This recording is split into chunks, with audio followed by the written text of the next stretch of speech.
Alors, voilà pour les petites indications d'usage. On va pouvoir commencer donc cette masterclass One et Bayard.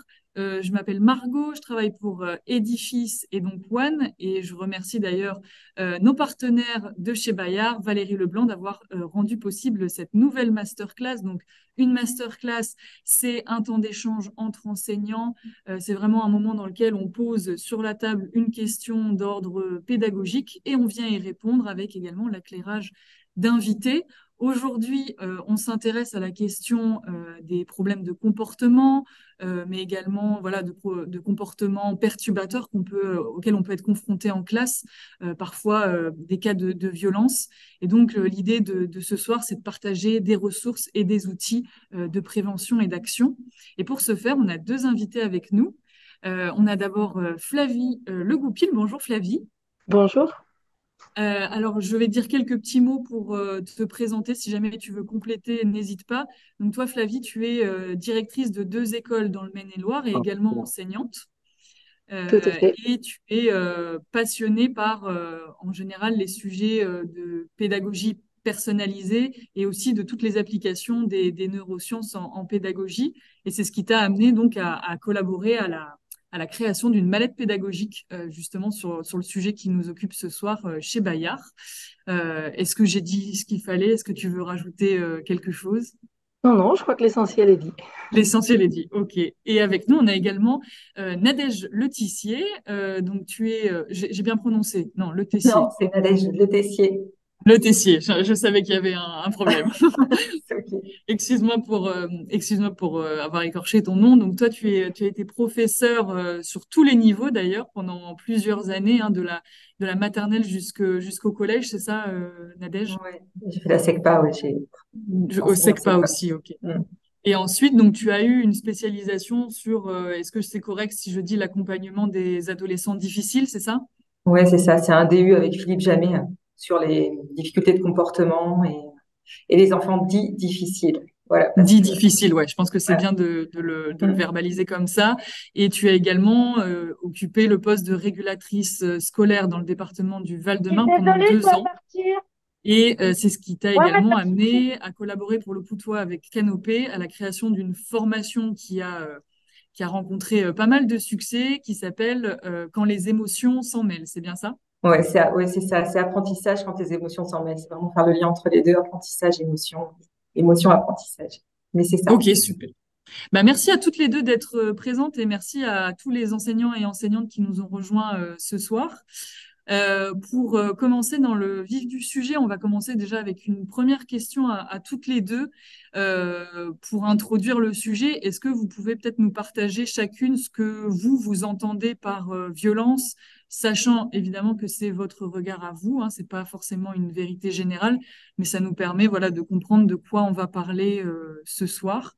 Je sais pas si l'une ou l'autre, peut-être Flavie, si tu veux commencer. Alors pour moi, un acte violent, c'est un acte qui est imposé à une autre personne avec force et qui crée une forme de souffrance. Ce qui fait que quelque chose peut être violent pour une personne et pas forcément pour sa camarade à côté. On peut Hmm, avoir aussi ok. cette distinction de réception de l'acte. Et toi, Nadège, est-ce que tu veux compléter? Est-ce que tu rejoins Flavie ou tu as un autre Ouais, regard? ouais, je rejoins Flavie et en insistant aussi sur le fait qu'effectivement, la violence, elle se définit par rapport à quelque chose ou à quelqu'un. Donc, elle va pas être définie de la même façon. C'est par rapport à une valeur, par rapport à une sensibilité, à une croyance ou même au physique. Et un acte violent va pas être forcément. On va tous être d'accord sur la violence sur certains sujets. Et pour d'autres, on va avoir des discussions parce que c'est pas toujours, on n'a pas tout à fait le même regard. Et je voulais Hmm, ajouter aussi que il est important pour moi de faire la distinction entre le mot violence et quand on dit un enfant est violent. En fait, de bien être attentif au mot et au pouvoir créateur du verbe, en fait. C'est même Boimard qui dit ça et quelque part de pas caractériser un enfant de violent. Il n'est pas que violent. Il fait des actes qui peuvent être qualifiés de violents, mais bien qualifier, enfin, distinguer entre le substantif et l'adjectif. Et la dernière chose, parce que je ne veux pas être trop longue, non, c'est non. que pour moi, la violence, elle est souvent la conséquence aussi d'une colère non analysée et non maîtrisée. Ok.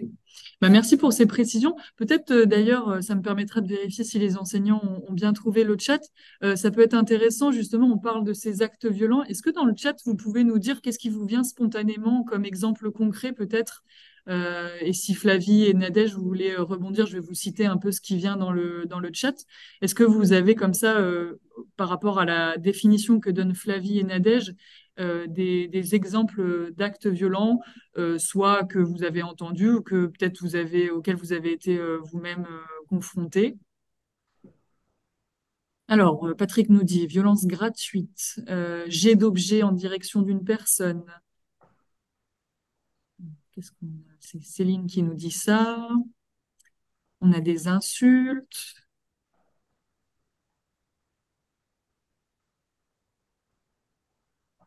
insultes, coups. Je ne sais pas si Flavie, Nadège, vous avez d'autres exemples concrets à donner. On a Alors, je pense Sylvestre qui que nous dit ignorer. moi, peut-être, je vais juste réagir sur la formule de violence gratuite. On a parfois cette sensation-là, hein, quand on n'arrive pas à comprendre l'origine de la violence, et c'est très, très déstabilisant pour nous, enseignants, qui avons à vivre ça au quotidien. Parfois, quand on a évoqué la définition de la violence, on n'a pas précisé aussi qu'il y a un aspect qui est drôlement important et qui est souvent un déclencheur de violence, c'est vraiment tout l'aspect peur et mécanisme de protection et de défense. Et on a parfois des établissements dans lesquels les enfants regardent leurs camarades plutôt comme, comme une menace et pas forcément comme un coéquipier ou comme quelqu'un qui va être source de bienveillance. Et la position de méfiance arrive très vite et va pouvoir déraper assez rapidement vers des actes de violence, même si on n'a pas forcément conscience parce qu'au départ, il ne s'est rien passé. Sauf que Hmm. l'enfant, lui, qui considère l'autre comme, comme menaçant, va presque anticiper ce qui pourrait lui arriver. Ok, En bah oui, fait, c'est intéressant. mm, Nadège, vas-y, tu voulais compléter? non, mais oui, enfin, Flavie a vraiment posé quelque chose de très important en fait sur ces enfants en fait qui nous déstabilisent et qui perturbent la classe et où nous, en tant qu'adultes, on va avoir, je le disais tout à l'heure par rapport à nos valeurs, en tout cas, on peut émettre en tout cas un regard et poser un jugement et c'est ok en fait. Mais l'enfant, oui, il est vraiment sur la défensive en fait et quelque part. Ce qui est compliqué à accueillir, en tout cas, et à accepter, et on va le dérouler tout au long de ce masterclass, c'est vraiment que l'enfant, en fait, quand il fait ça, c'est la première, enfin, il est victime lui aussi de son comportement, en tout cas. Et on va voir après sur des outils pour pouvoir accompagner, mais pas toujours évident en tant qu'enseignant, en tout cas, à accueillir. Ok. Oui, en effet, c'est peut-être intéressant aussi de partager aux enseignants un peu tout ce qu'on va voir du coup durant cette heure. On va à la fois parler de prévention, hein, de savoir comment prévenir l'apparition de la violence en classe. On va parler aussi la façon de reconnaître et d'accueillir un élève en souffrance. Et puis, on terminera par tout ce qui concerne la régulation et l'étape de la réparation. Donc, voilà, on essaiera de couvrir tous ces sujets-là. Alors justement, pour débuter cette première partie sur la prévention de l'apparition de la violence en classe, euh, tu en parlais rapidement, Flavie, au début, c'est justement derrière un acte de violence, qu'est-ce qui se cache en fait comme émotion, enfin qu'est-ce qui se cache derrière une émotion forte comme une colère, voilà, soudaine qui apparaît. Qu'est-ce qui se cache derrière tout ça? Est-ce qu'il y en a l'une d'entre vous qui veut prendre la parole là-dessus? Alors, je crois que Nadège Nadège a fait peut-être. tout un travail sur les Ouais, besoins. ouais, allez, Enfin, toutes les deux, en fait, on est assez enfin, complémentaires en même temps. Voilà, c'est OK. En fait, moi, je vais faire, avant que Flavie, en tout cas, puisse aussi dérouler, parce qu'elle a fait elle aussi un vrai travail sur les émotions, c'est que derrière une émotion, derrière la colère notamment, se cache un besoin. En fait, derrière toute émotion se cache un besoin. C'est-à-dire que si on arrive à repérer l'émotion chez l'enfant, on va réussir à identifier son besoin. Et dans le cas de la colère, en fait, c'est souvent un besoin de poser ses limites, un besoin d'être compris, un besoin de se sentir respecté ou de comprendre une situation. Et à partir de là, on va pouvoir dérouler tout un travail. Mais c'est vraiment souvent l'origine, en tout cas, d'un acte de colère et ensuite d'un acte de violence.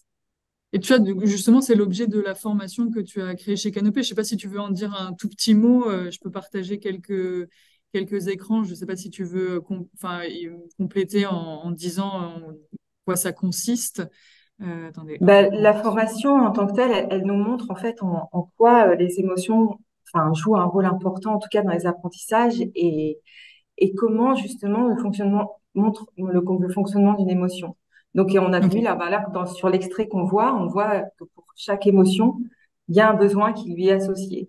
Et, Et donc sur la colère, il y a tout et sur la colère, il y a tout un, bah, quels sont les déclencheurs, la frustration, l'injustice, la blessure, le dommage.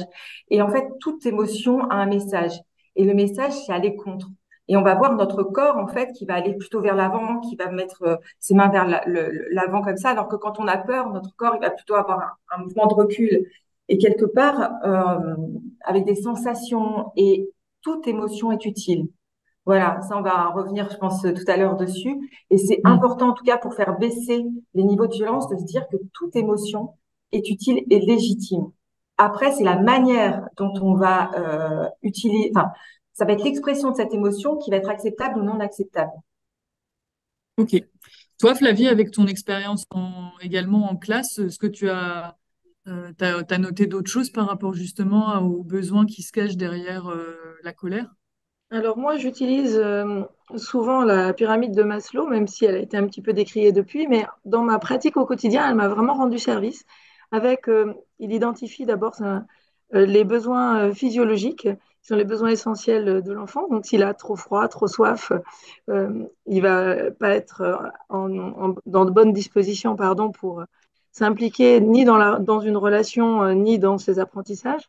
Et puis le deuxième besoin qui est cité, c'est le besoin de sécurité dont je parlais tout à l'heure. Et une fois que le besoin de sécurité est comblé, on a le besoin d'appartenance, se sentir vraiment partie d'un groupe, trouver sa place dans le groupe. Et ensuite, le besoin d'estime, à la fois d'estime de soi-même et à la fois d'estime des autres, donc avec toute la partie reconnaissance. Et je trouve que cette pyramide, en fait, elle schématise de manière très parlante des besoins qu'on peut identifier chez nos élèves et qu'on remarque assez vite auprès des enfants justement qui ont tendance à utiliser la violence dans des situations différentes.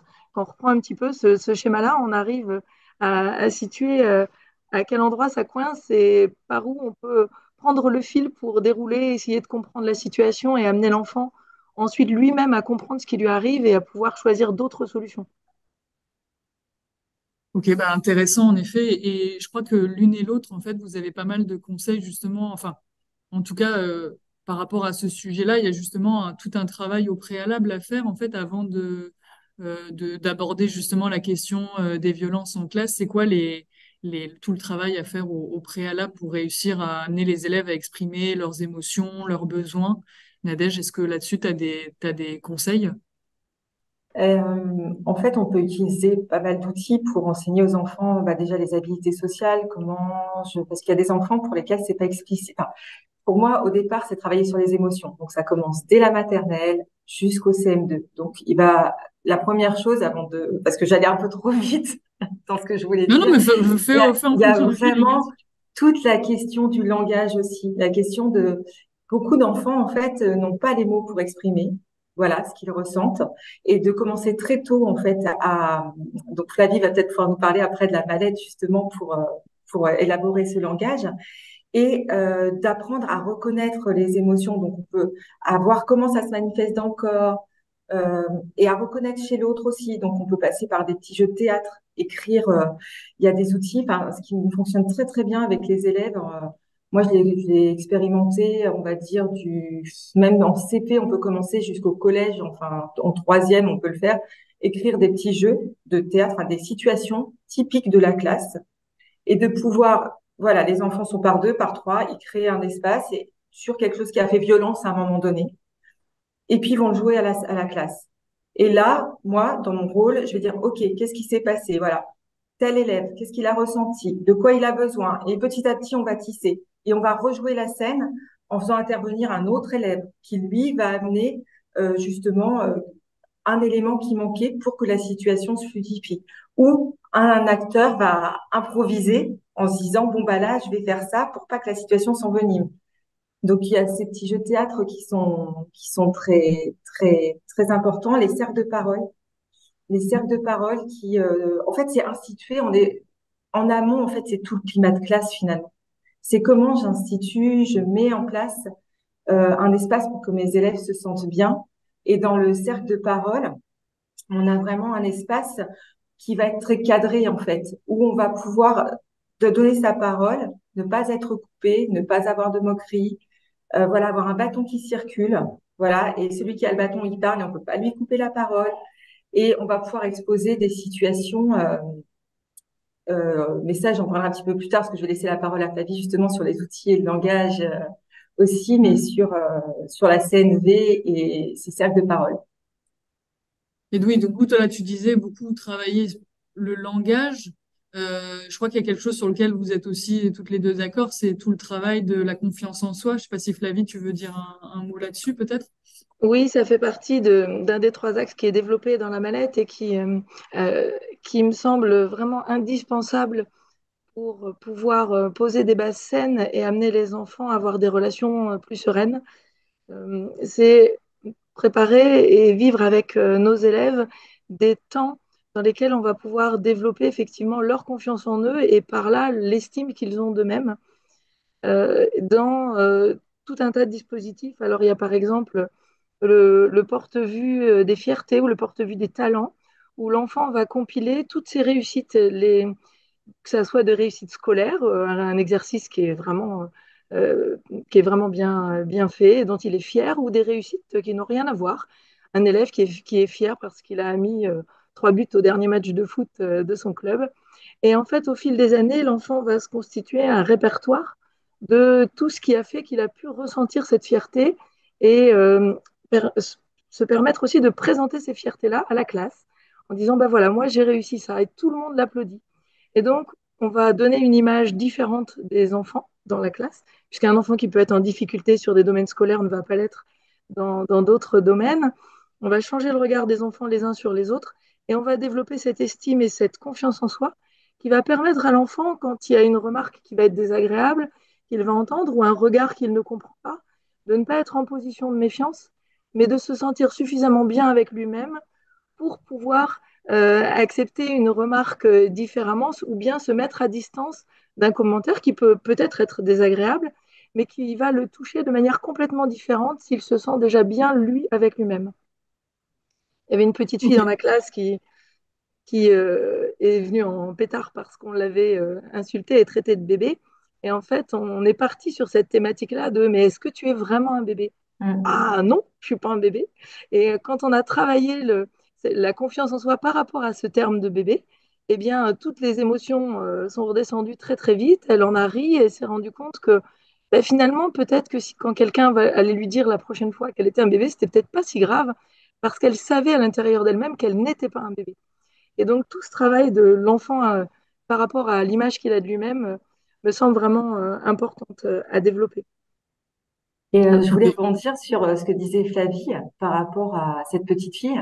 Et nous, c'est ce qu'on appelait le bouclier, en fait. C'est apprendre quelque part est-ce que dans le langage, parce que tout à l'heure, on a parlé des mots qui sont importants, donc travailler le lexique vraiment des émotions, mais c'est aussi le langage. Et dans le langage, il y a les mots qui blessent. Le langage peut être une épée. Donc, il y a les mots qui blessent, il y a les mots qui réconfortent, il y a les mots qui redonnent confiance.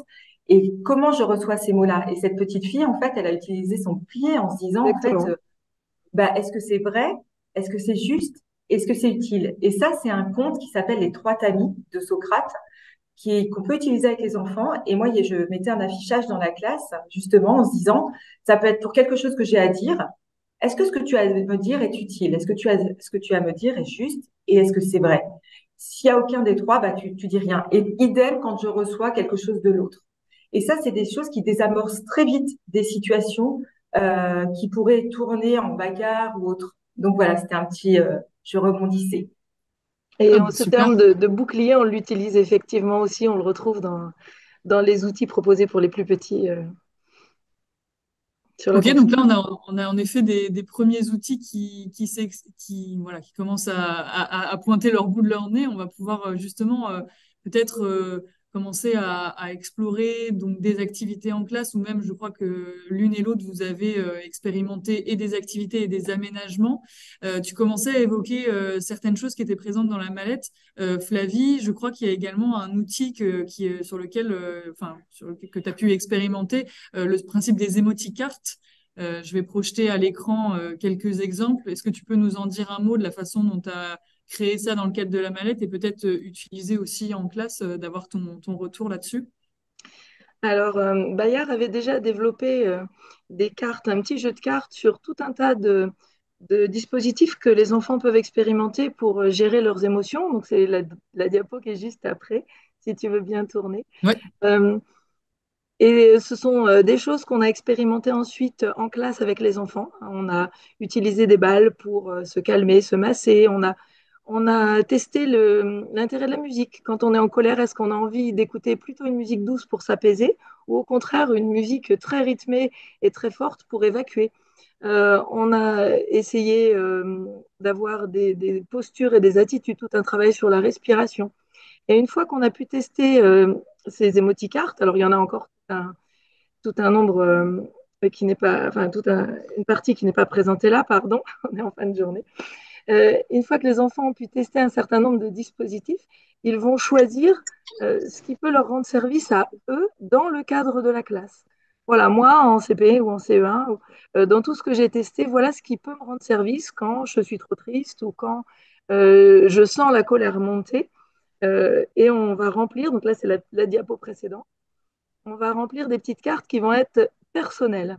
Voilà, en classe, quand je suis, je peux. Et uniquement avec des choses que l'enfant a réellement testées. Et ces cartes-là, on les utilise aussi pour faire le lien avec la famille. Et on a vraiment des retours très intéressants de familles qui se rendent compte que ben, les enfants ont plaisir à les sortir, à les utiliser. Et on retrouve une connivence un petit peu avec les parents sur tout ce travail de gestion des émotions. Ok. Toi, Nadège, tu as quelque chose d'un peu similaire, mais que tu as utilisé avec des plus grands, c'est ça? Oui, ouais, c'est quelque chose qu'on a co-créé alors avec des enfants, en fait, parce que moi, dans ce que je faisais l'année dernière en tant que régulatrice, j'intervenais sur des situations de crise. Et ça, c'est un travail, comme le dit Flavie, qu'on peut faire vraiment en amont, c'est-à-dire de créer avec les enfants sur chaque émotion, c'est-à-dire que une émotion, quand on va la travailler avec les enfants, on va travailler sur, comme je disais tout à l'heure, la reconnaître, mettre des mots dessus, identifier son message, qu'est-ce qu'elle a à nous dire. Et puis effectivement, après, c'est qu'est-ce que je peux construire, le faire en amont, avant que la crise s'amorce. Ce document, en fait, je l'ai fait avec un enfant qui n'arrivait pas à gérer ses colères. Et donc, on a utilisé ce qu'on appelle le pas, c'est le pas karaté. Donc, c'est pouvoir, parce que l'idée, c'est de mettre l'émotion à l'extérieur sans qu'elle nuise à personne. Mais il faut la faire sortir, voilà, d'une façon ou d'une autre. Et là, dans ce cas-là, le garçon, le jeune garçon faisait du karaté. Et ben, on a utilisé le karaté en sortant un son, voilà, et en étant dans sa posture et en sortant très fort le son, pas comme ça, et qui sorte.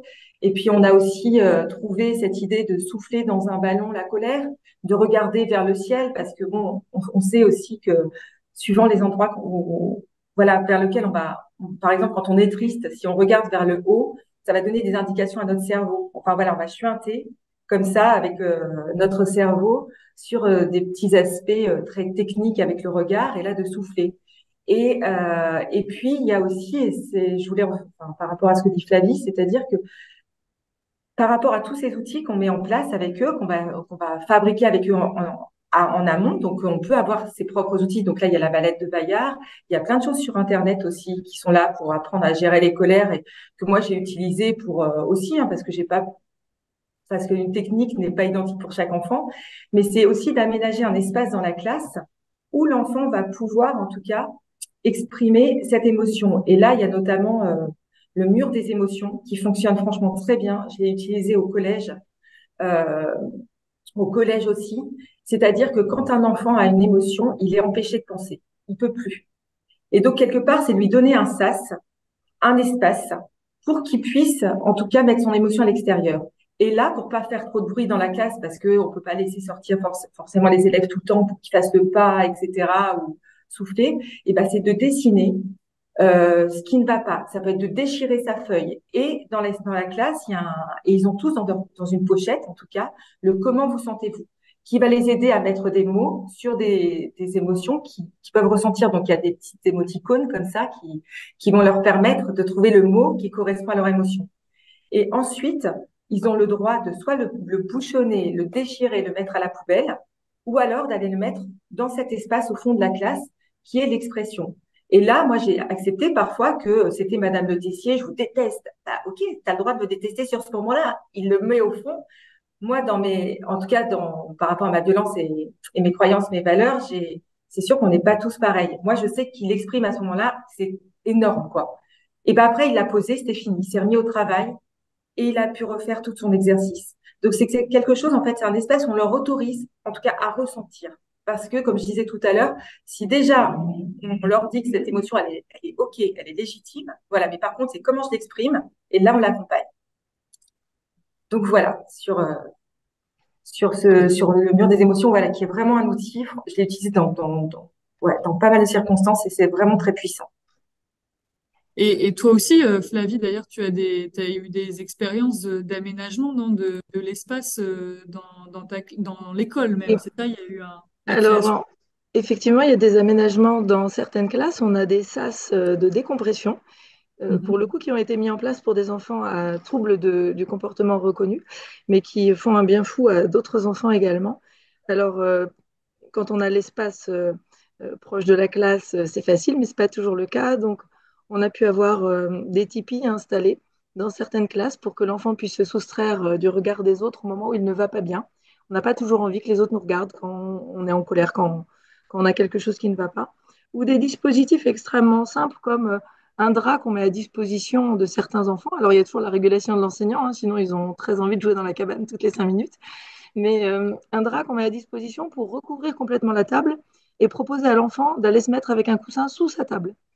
Donc ça, l'avantage, c'est qu'on n'a pas besoin d'avoir un espace énorme dans sa classe, on n'a pas besoin de matériel qui coûte cher, on a juste un drap sur le côté, un coussin pour que l'enfant puisse être confortable.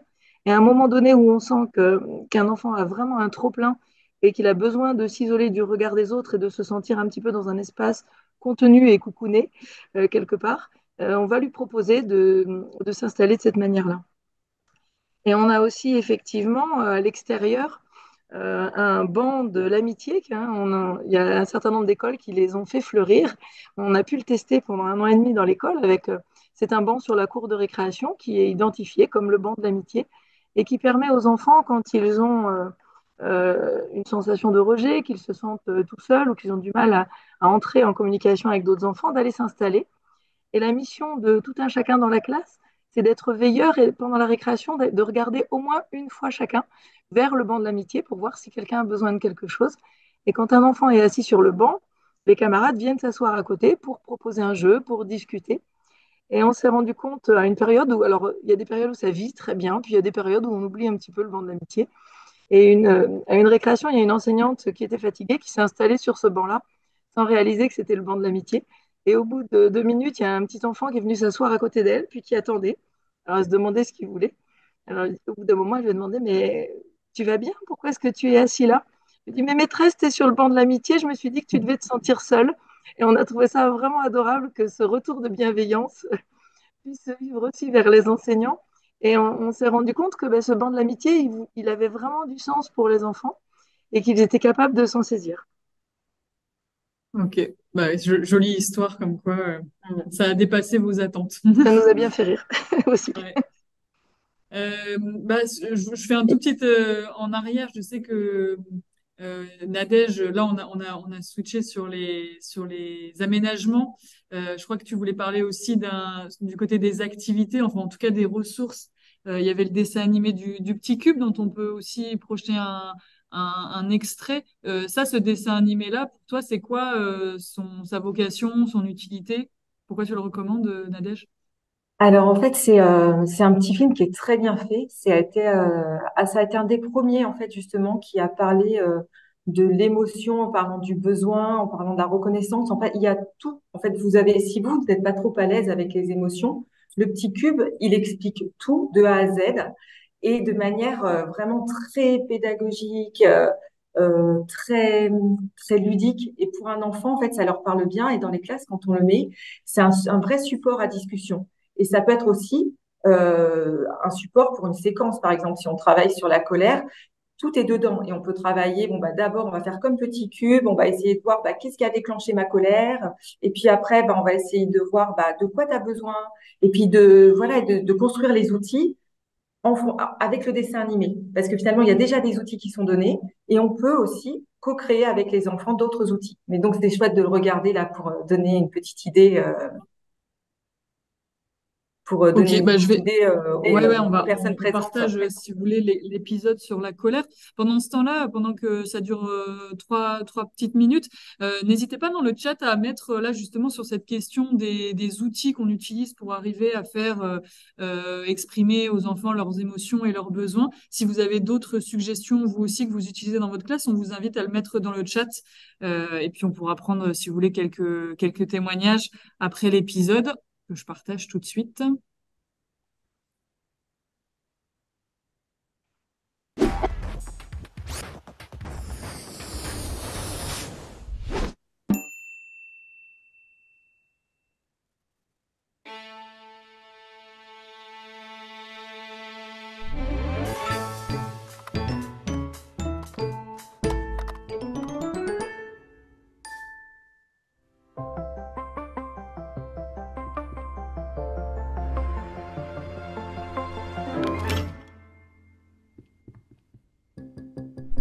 Qu'est-ce qui se passe?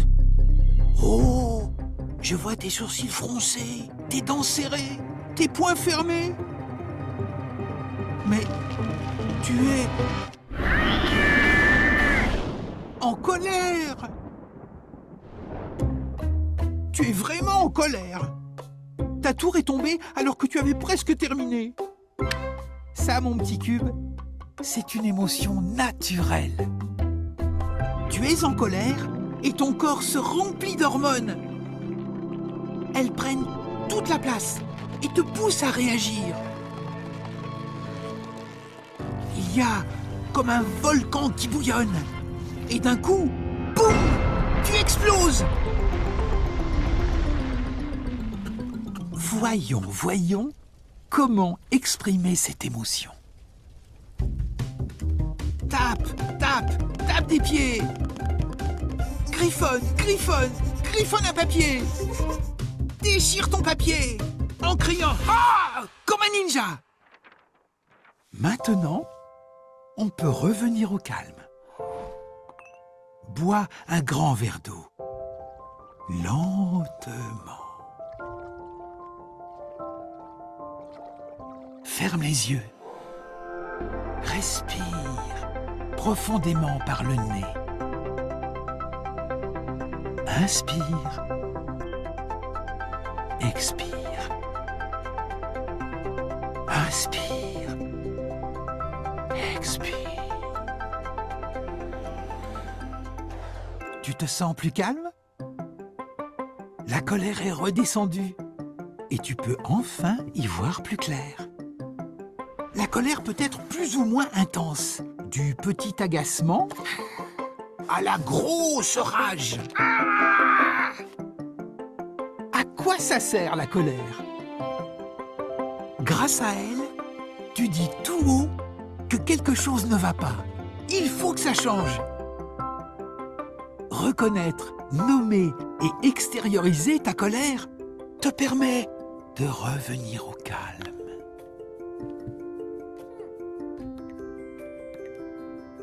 La colère est donc une émotion essentielle, autant que le dégoût, la tristesse, la peur, l'amour ou la joie.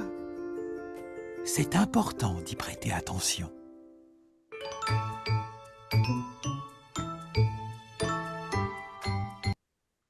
Hop là. Alors, je ne sais pas si certains d'entre vous connaissaient déjà cet épisode. Si vous avez des réactions à mettre dans le chat, n'hésitez pas. Et puis aussi, toujours hein, vos propres témoignages d'outils utilisés, on pourra les prendre aussi à la fin de cette masterclass. Nadège, Flavie, si vous avez quelque chose à rajouter, hein, n'hésitez pas avant que je passe à la deuxième partie de la masterclass. Moi, je voulais juste Non, ajouter une toute petite. Vas-y, Flavie. non, non, rien. Je voulais juste ajouter par rapport à l'espace ressources dont on parlait tout à l'heure, de pouvoir aussi mettre dans cet espace ressources ça peut être des boules anti-stress, des mouchoirs, euh, des petites figurines qui peuvent aussi indiquer quand j'ai besoin d'aide. C'est-à-dire que j'y vais, et ben, peut-être je veux être seule et d'avoir une figurine qui va montrer que je veux être seule, mais une autre qui signifie que j'ai besoin d'aide. Ça peut être un élève ou la maîtresse et qu'on n'arrive pas à gérer. Et des petits outils, des feuilles, des mandalas. Enfin voilà, un espace et qui peut être, comme disait Flavie, soit avec, soit un enfant peut s'isoler, mais ça peut être une plante aussi, ou des plantes qui isolent l'enfant du regard. Donc voilà, c'était juste ces petites précisions d'aménagement que j'ai pu voir et qui peut être pertinent. Alors, je me permets juste, on sent dans le chat qu'il y a beaucoup de demandes aussi d'enseignants qui sont vraiment en souffrance face à des enfants qui montrent une violence importante dans le milieu scolaire. Et on n'a pas reprécisé en début de masterclass, mais toute cette différence entre les difficultés de comportement et les troubles du comportement.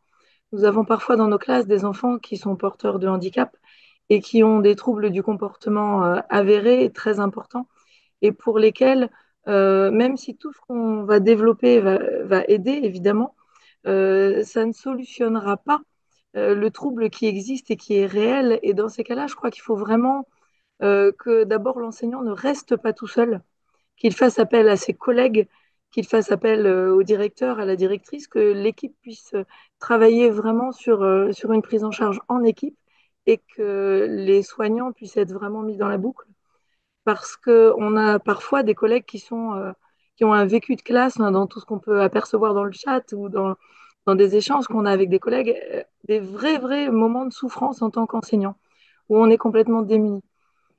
Et effectivement, tout ce qu'on détaille est très, à mon avis, pertinent, sinon je ne serais pas là, et permet d'apaiser les relations entre les enfants, de prévenir, puis ensuite, dans ce qu'on va voir, de gérer les situations de violence et des situations de crise. Mais attention à ces enfants qui ont des troubles importants, qui, eux, ont besoin d'un dispositif complètement différent. Ok. Et justement, pour rebondir aussi sur la question de Patrick, et pour clôturer cette première section, là, vous avez montré plein d'aménagements et d'activités. Votre ressenti à toutes les deux, c'est est-ce que c'est compliqué de mettre tout ça en place au final ou pas?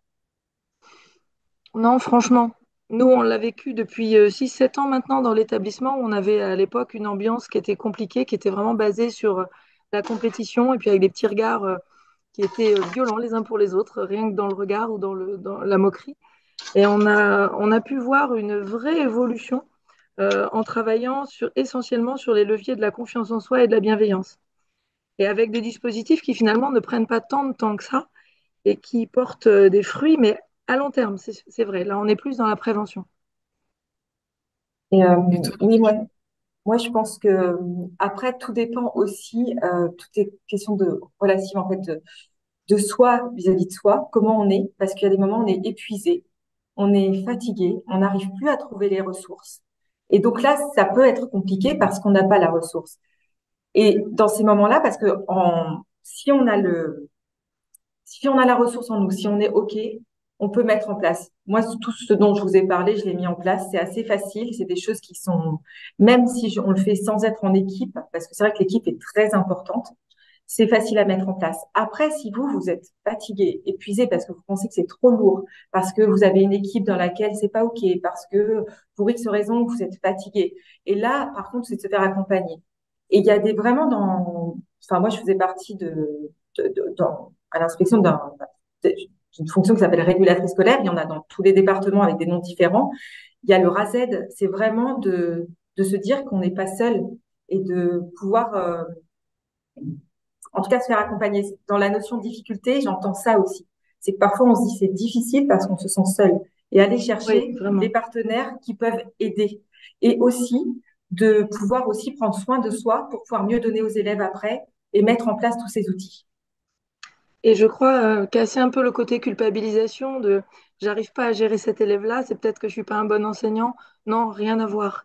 Rien à Ouais. voir. Vous êtes sûrement un excellent enseignant. Comme tu disais, il y a des moments où on a la ressource et des moments pas. Et puis il y a des élèves qui nous questionnent davantage. Et même en ayant travaillé 8, 10, 15 ans sur ce sujet-là, on va encore à certains moments être mis à mal par des situations. Et je crois que oser dire je ne vais Ouais, pas bien dans ma classe ou je n'arrive pas à gérer tel élève pour demander de l'aide, que ce soit aux collègues proches ou à des amis enseignants ou sur des plateformes ou à l'inspection académique, il y a vraiment une démarche qui est importante, ce premier pas pour sortir de sa classe et dire, voilà, ben, j'ai le droit d'être en difficulté, ça ne veut pas dire que je suis une mauvaise enseignante.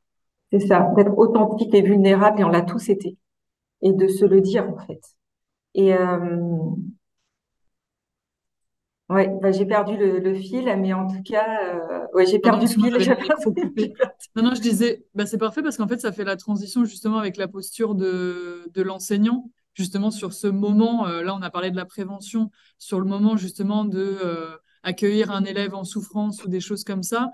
On peut passer sur ce principe de posture. Flavie, c'est intéressant que tu nous partages ton expérience là-dessus. Il y a deux choses clés à savoir. Le premier, c'est le fait de ne pas banaliser un geste de violence. C'est le conseil numéro un. Est-ce que tu peux expliquer pourquoi c'est important? Alors, à la fois dans la posture de l'enseignant et à la fois dans le regard de l'enfant, hein, dès la maternelle, on apprend à nos élèves à dire, à identifier la violence et puis en mettant la main à dire stop violence. Je ne suis pas d'accord avec ce qui se passe, même si on ne sait pas comment réagir autrement, même si on ne sait pas quoi faire de ce qu'on a vu, euh, de, de se rendre compte qu'un enfant qui bouscule, un enfant qui se moque, un enfant, ce n'est pas quelque chose de banal et c'est quelque chose contre lequel on doit réagir. Ensuite, dans la posture de l'enseignant, parfois on est très sollicité sur les cours de récréation. Et quand un enfant vient pour nous dire un tel, il m'a embêté, il m'a poussé, il m'a insulté, euh, eh bien, il y a des fois où on est bien disposé, on va accueillir l'enfant avec patience. Et puis, il y a des fois où on a envie, nous aussi, de prendre notre pause. Et c'est bien, bien légitime, mais on est en surveillance. Et donc, on peut avoir tendance à dire, bah, écoute, gère ça toi-même ou on verra ça plus tard ou oh, c'est pas grave, n'écoute pas ce qu'il te dit. Et en fait, je pense que pour avoir observé un certain nombre de situations, parfois c'est la première petite graine qui va après dégénérer et engendrer des situations extrêmement complexes. Alors que si on arrive à prendre la ressource ou à demander à un collègue, peut-être que ce jour-là, nous, on a vraiment besoin de faire une pause et qu'on peut demander le relais d'un collègue, mais qu'on prend le temps de permettre à l'enfant d'exprimer ce qu'il a ressenti, ce qui se passe, et de lui demander, OK, tu as vécu ça, de quoi as-tu besoin?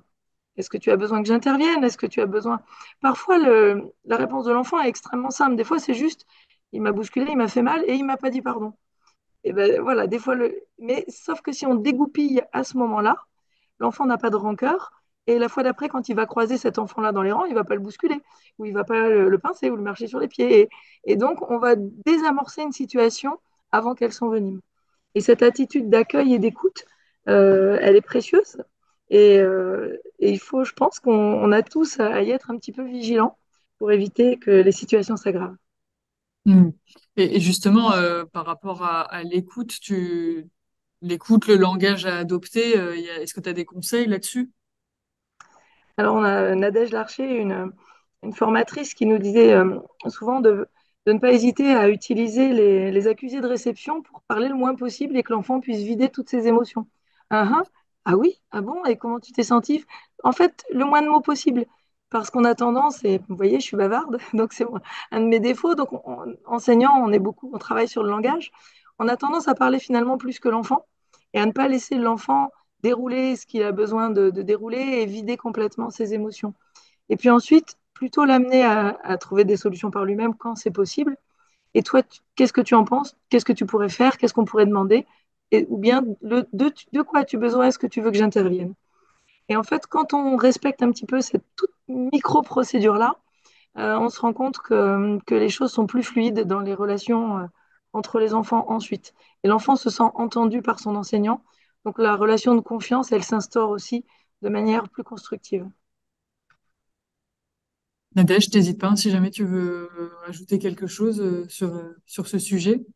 Ben non, écoute, là, je pense que Flavie a très bien, Flavie a tout dit? Ok. a tout dit.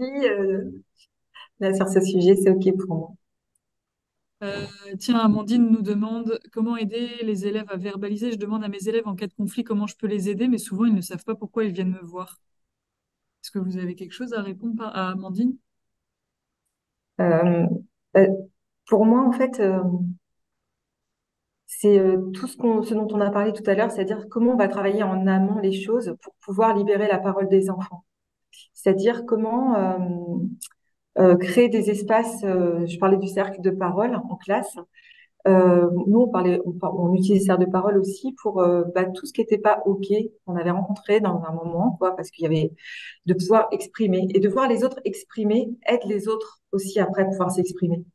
Et à être vraiment dans, quand Flavie parlait d'écoute tout à l'heure, à apprendre aux enfants à être dans le non-jugement de ce qui est entendu, en fait. C'est-à-dire, j'écoute, j'entends des faits, et comment je peux agir derrière. Et, et donc, un enfant qui n'arrive pas à parler, c'est voilà, lui montrer comment, enfin, dans un autre cadre, ça peut être fait. Et puis, c'est lui poser des questions, quoi, l'amener petit à petit, à lui dire comment tu te sens, et puis à regarder son corps. Si son corps il est comme ça, et puis nous, en tant qu'enseignants, à repérer aussi quand l'enfant est en colère, quand est-ce qu'il est triste, quand est-ce qu'il a peur, parce que peut-être qu'il parle pas parce qu'elle a peur, donc elle est en rejet. Donc ça va être de la rassurer, de lui dire, écoute, ok, ici tu risques rien. Enfin voilà, on va entendre, on va voir comment on peut faire. Et ça va être apprendre à être comme un peu un détective et à repérer chez l'enfant qui ne parle pas justement les signes qui peuvent nous indiquer son émotion et le besoin qui est derrière. En tout cas, pour essayer de lui apporter des petites choses, quoi, ou des Ok. possibilités. Bah, merci à toutes les deux du coup pour ces conseils. On a évoqué du coup le fait d'accueillir la parole d'un élève en souffrance. Qu'est-ce qu'il en est pour prendre en charge un élève qui a agi donc avec violence? Est-ce que là-dessus vous avez un avis sur la question, Flavie? Comment tu t'y prends toi? Alors, l'idée, effectivement, comme on l'a dit plusieurs fois, c'est de permettre à l'enfant d'abord de se calmer, de trouver un temps où il va pouvoir mettre à distance son émotion, parce qu'au moment de la crise, quand il y a vraiment une situation de crise avec une grosse colère, on va être dans le fait de protéger l'enfant et de protéger les autres, hein. On ne rentre pas en dialogue à ce moment-là avec l'enfant. S'il y a eu des dispositifs de mis en place avant, pour la gestion des émotions, on va peut-être simplement le relancer. Tiens, comment veux-tu gérer ton émotion? Et puis, dans un deuxième temps, l'amener à pouvoir se poser la question du comment tu aurais pu faire autrement à ce moment-là. Et qu'est-ce que tu as à ta disposition près de toi pour gérer la prochaine fois cette situation-là de manière plus constructive. Et puis, Nadège, je vais en parler tout à l'heure, mais l'idée, c'est d'arrêter le comportement inadapté tout de suite, rapidement, pour protéger tout le monde, mais de ne pas basculer vers une attitude qui serait rabaissante ou humiliante pour l'enfant involontairement, parce que, ou avec une sanction qui pourrait être disproportionnée, au-delà d'une réparation, parce qu'on va créer une rancœur chez l'enfant qui va engendrer de nouveau un espèce de cercle vicieux. Cet enfant-là va revenir vers des dispositifs de violence si l'adulte a géré ou de manière euh, trop, comment dire, trop virulente et sans avoir pris le temps de l'écouter et de lui permettre de revenir vers quelque chose de positif. Et maintenant, comment tu vas faire pour réparer? Maintenant, comment on va pouvoir reprendre cette estime de lui-même de l'enfant qui a mal agi? C'est pas le laisser tout Juste- seul avec ce qu'il a fait de mal. Hmm. Toi, Nadège, tu utilises la technique des 3 R, c'est ça? Ouais, et avant de parler de la technique des 3 R, moi j'ai vraiment une colonne vertébrale aussi qui vient d'un psychologue psychanalyste qui s'appelle Jacques Lévin et qui est l'écoute tripolaire en fait. C'est quelque part quand un enfant est en crise, quand un enfant va pas bien, voilà, qui déborde parfois, et ben en fait c'est vraiment trois choses en fait. La première c'est reconnaître sa part accidentée, se dire que bah ouais, je n'ignore pas que tu ne vas pas bien, je n'ignore pas ce que tu ressens. Donc ça c'est la partie empathique. Voilà, quand un enfant est en crise, et on verra après comment prendre en charge la crise, quoi. Quand vraiment il y a des troubles enfin des problèmes de comportement très forts, ça j'y reviendrai un petit peu après pour les problèmes récurrents. Mais là c'est vraiment un enfant, voilà, j'entends ta part abîmée. Par contre, moi, par rapport à la loi, je vais recadrer. Parce qu'il y a cette notion de loi, de rapport à la loi. On n'a pas parlé du règlement de la classe à faire en amont et à co-créer avec les élèves pour créer un cadre sécurisant pour l'enfant. Il y a besoin vraiment dans chaque classe, en amont, de travailler le règlement de la classe parce que ça amène pour tout le monde la sécurité. C'est-à-dire que pour l'enseignant, c'est un souffle, s'en remettre à quelque chose, c'est la tiercéisation, c'est-à-dire qu'il n'y a pas on sort de la dualité avec les enfants. Il y a quelque chose, voilà, qu'on a fait. Voilà, on n'est pas dans je dois, je ne dois pas. On n'est pas dans il faut, il ne faut pas, je peux, je ne peux pas. On est vraiment dans la notion vraiment des droits et des devoirs. Et on tourne les choses au positif. Et quand un enfant est en crise, c'est OK, j'entends ta part abîmée, mais par contre, moi, je suis gardien de la loi, je suis gardien du cadre sécurisant, donc tu ne dois pas négliger qu'il y a des règles. Et là, on verra après pour la réparation. Donc ça, c'est la deuxième part. La troisième part, c'est de voir en l'enfant, parce que même quand la situation se répète, même quand l'enfant, bah voilà, parfois on s'y met encore, il a encore fait ci ou ça, c'est de se dire que quelque part, il y a une part vierge en lui qui est là et qui est une véritable plateforme pour, en tout cas, des réussites éventuelles. D'avoir ces regards-là, ces trois-là en même temps, ça permet, de pas tomber dans l'apitoiement, de dire, oh, mon pauvre, et puis d'être dans une compassion complètement fermante. Ça évite d'être dans la sanction aveugle dont parlait Flavie, c'est-à-dire, bah, je te punis, mais bah, je sais pas trop, mais là, c'est le cadre et puis c'est tout. Et puis aussi, on sort de l'idéalisation naïve. Donc, pour moi, ça a vraiment été une vraie colonne vertébrale d'avoir ces trois pôles-là, en tout cas, ce regard tripolaire, en fait. Et dans le message que j'ai envie de faire passer là aussi, c'est que dans la gestion d'une crise, euh, c'est Philippe Jamet qui dit ça, qu'on est vraiment, en tant qu'enseignant, dans des métiers à haut potentiel émotionnel. Et qu'en fait, ce qu'on est en tant que personne va jouer autant que ce qu'on a à transmettre. C'est-à-dire que la manière dont nous-mêmes on appréhende des choses va jouer sur l'enfant. Et c'est ça qui est vraiment, et c'est de s'accueillir aussi dans sa vulnérabilité quand on n'est pas bien. Enfin, moi, je me suis vue m'excuser auprès d'élèves parce que j'avais parfois je m'étais emballée sur un sujet et j'ai pu, en fait, c'était vraiment cette valeur un peu d'exemplarité, et en tout cas du mieux qu'on peut, parce qu'on est, comme je dis, on est humain, quoi. On a nos moments où ça va bien, nos moments où on est plus nerveux. Et, euh, et donc, pour pas rajouter de la violence à la violence, c'est vraiment, si on peut, de faire être vigilant à notre posture, à notre langage, aux mots qu'on va utiliser. C'est pas toujours facile parce qu'on a nos peurs, comme je disais, on a nos colères qui nous font réagir. Mais c'est vraiment voilà, de poser un stop, mais pas dans la colère, d'être un stop dans notre centre. En fait, on est centré, voilà, on est la loi, on pose la loi, et c'est de vraiment le plus possible de pas être rentré dans des mots étiquettes qui peuvent enfermer. Euh, Tu es méchant, c'est nul. Non, en fait, ce que tu as fait, ne pas oublier de parler des actes, surtout dans ces moments-là, et pas de la personne, parce que l'enfant ne pourra pas entendre, on pourra pas, la crise va pas s'arrêter si on lui parle de lui, quoi. Voilà, et de bien voir son potentiel. Et, euh, et nous, en tant qu'enseignants, c'est pas toujours facile non plus de ne pas prendre les choses personnellement. Parce que quand un enfant déborde, quand un enfant est en colère, il peut refuser ce qu'on lui demande. Il peut parfois même nous dire des gros mots. Et, euh, et c'est quelque part, là encore, de garder, d'être cet adulte debout. C'est d'entendre, comme je disais tout à l'heure, le mot abîmé. Et ça n'empêche qu'on va reposer le cadre. Mais de pas, si on dit à un enfant de pas crier, bah nous-mêmes, si on crie, si nous-mêmes on monte dans les tours, bah en fait, ça ne fait que, que, que rendre la situation encore plus explosive. Et donc oui, donc après avoir fait ce petit préambule, il y a la notion de réparation, c'est-à-dire que quand l'enfant a fini sa colère, c'est attendre pour certains une heure minimum, une heure. Parfois, pour d'autres, c'est un peu moins. Et là, ça va être vraiment, comme disait Flavie tout à l'heure, d'engager une conversation avec lui. C'est-à-dire que la réparation, en fait, en réparant, l'enfant va se réparer. Parce que comme on le disait tout à l'heure, il est victime lui aussi de sa colère, victime lui aussi de sa violence. Et, euh, et d'utiliser, en fait, de détourner la violence en utilisant son énergie de cette violence pour la mettre en capacité de créer. Comment, en fait, d'un événement, on va pouvoir, et c'est ça la sanction éducative, c'est pas la punition, c'est comment, en fait, on va faire en sorte que l'enfant grandisse de cette expérience, qu'il n'ait pas cette expérience, qu'il est bien autre chose, c'est un être avant tout, mais que cette expérience va lui apprendre quelque chose. Et donc, la réparation va éviter la loi du talion, de je me venge,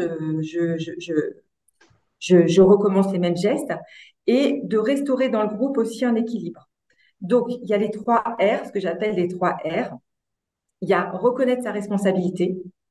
Donc, c'est-à-dire que je suis responsable, on n'impute pas la faute à l'autre. Je prends conscience de mon erreur et même si c'est involontaire, voilà, parce qu'on peut faire des choses aussi de manière involontaire et des conséquences que cela a. Ensuite, on va passer par la phase du deuxième R, c'est réconcilier. Ça permet en fait de recréer la relation entre les deux parties. Et là, on va utiliser, je vais laisser la parole à Flavie qui va parler parce que dans cette partie-là, on peut utiliser des outils comme la CNV, mais aussi le message clair. Et je donne juste la troisième et on reviendra sur cette deuxième partie. Et la troisième partie, c'est vraiment comment je vais réparer, comment je résous ce que j'ai fait. Et là, on va réfléchir comment je vais réparer ce que j'ai fait. Donc, il y a plusieurs types de réparation. Il y a la réparation, on peut dire directe et matérielle, c'est-à-dire que si un enfant casse quelque chose, eh ben, il va le réparer, ou alors il va faire quelque chose qui va prendre en compte ce qu'il a fait pour réparer d'une autre façon. Donc, ça va être là, je sais pas, je vais rescotcher quelque chose ou je vais recréer un objet que j'ai cassé. Voilà, c'est la première des réparations. La deuxième, c'est la compensatrice. Quand je peux pas réparer ce que j'ai fait, comment je peux faire autrement? Par exemple, si l'élève, moi j'ai vu un élève qui avait démonté la télécommande du TNI, c'est ça, enfin je crois que c'est TNI, et en fait il pouvait pas la remonter. En fait l'enseignant, lui ce qu'il a fait, c'est que pendant que l'enseignant a réparé, l'enfant lui il a été rangé toute la bibliothèque, par exemple. Et ensuite il y a la réparation symbolique, c'est-à-dire que quand on peut pas recoller une personne qui s'est sentie blessée. Euh, en fait, c'est comment je vais faire symboliquement pour réparer. Ça peut être une lettre d'excuse, ça peut être un message sincère. C'est laisser le choix à l'enfant, par contre, du contenu et du support, mais il y a vraiment besoin de cette réparation-là. Et après, de se dire que quelle que soit la forme de réparation, elle n'est pas une obligation à apprécier l'autre. C'est-à-dire que l'enfant qui va recevoir la réparation, s'il dit OK, c'est bon, mais l'enfant va pas être obligé de reparler avec l'autre enfant. C'est pas je fais et il se passe quelque chose. C'est vraiment se dire que il y a toujours le choix de reparler à la personne, de s'écarter, mais au moins la réparation elle est faite. Donc voilà, j'étais un petit peu longue, mais du coup je vais laisser Flavie peut-être rebondir sur la deuxième qui est sur la manière de se réconcilier. Alors non, non, c'était très intéressant. Alors nous, on travaille beaucoup. Alors c'est pas tout à fait sur la réconciliation, mais c'est sur le moment du conflit, hein, entre les enfants. Hein, effectivement, on travaille beaucoup sur les messages clairs, où on va amener les enfants dès la grande section à pouvoir communiquer avec leurs camarades en expliquant ce qui ne va pas, avec 3 étapes. Quand quand tu me bouscules, quand tu me tires sur ma capuche, quand tu me prends mes crayons sans me demander, et là on verbalise l'émotion, ça me fait peur, ça me fait de la peine, ça me met en colère, ça m'énerve. Et je te demande d'utiliser mon prénom et non pas le surnom. Je te demande de me demander avant de prendre mes affaires ou je te demande de t'excuser. Et on se rend compte qu'on a effectivement beaucoup de situations qui arrivent, des situations de conflit qui arrivent à se régler avec les messages clairs. Ça permet de donner de l'autonomie aux enfants et ça permet d'éviter encore une fois que les situations ne dégénèrent. Et ensuite, sur la réparation, on est vraiment dans le même état d'esprit que ce que tu expliquais, hein. Nous, quand l'enfant ne peut pas techniquement réparer, on utilise beaucoup les services à la classe. C'est-à-dire que la gêne qui a été provoquée par le comportement de l'enfant au niveau de la classe complète, puisqu'il a monopolisé l'attention de l'enseignant pendant un certain temps, ou qu'il a, par son bruit ou son agitation ou le comportement inadapté, pu gêner une partie du temps de travail, eh bien, en compensation, il va proposer ou de donner un coup de balai, nettoyer, ranger, remettre en ordre le matériel qui est utilisé en autonomie, parce que ça va permettre aux enfants de regagner du temps à un autre moment. Donc, on rend le temps qui a été pris au groupe d'une autre manière. Et cette semaine, hein, encore en début de semaine, là, j'avais deux petits élèves qui, alors, on ne peut pas dire qu'ils étaient dans la violence, mais ils n'étaient pas du tout dans les comportements attendus. Donc, ils ont eu un service à la classe à rendre. Et en fait, comme ils avaient eu un peu honte d'être